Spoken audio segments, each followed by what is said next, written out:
அடடா, இது என்னப்பா ஏலியன் பொண்ணுக்கும் விண்வெளி வீரனுக்கும் நடந்த ஒரு விசித்திரமான காதல் கதையா இருக்கு. இந்த விண்வெளி வீரர் ஆக்சிஜன் இல்லாம மூச்சு திணறிக்கிட்டே இருக்கும் போது அந்த ஏலியன் பொண்ணு இருப்பா நான் இருக்கேன்னு கை தட்டுறா.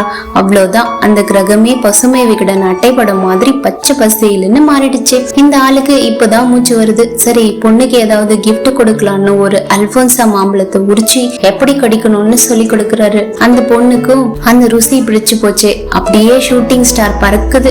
மணல்ல விளையாடுறதுன்னு லவ் ஜாலியா போயிட்டு இருக்கு. ஒரு நாள் விண்வெளி வீரர் ஐ லவ் யூ சொல்ல போறப்போ அந்த பொண்ணோட UFO பறந்து போகுது. சே, கையை விட்டு போயிடுச்சேன்னு அவர் சோகமா திரும்பும் போது அந்த பொண்ணு ஓடி வந்துட்டா.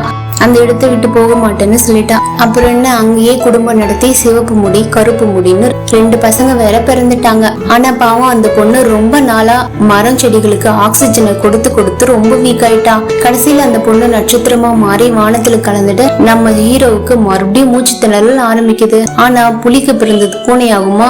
அந்த 2 பசங்களுக்கும் அவங்க அம்மா பவர் வந்துடுச்சு. அவங்க காலை தரையில வச்சதும் கிரகம் மறுபடியும் உயிர் வந்துருச்சு.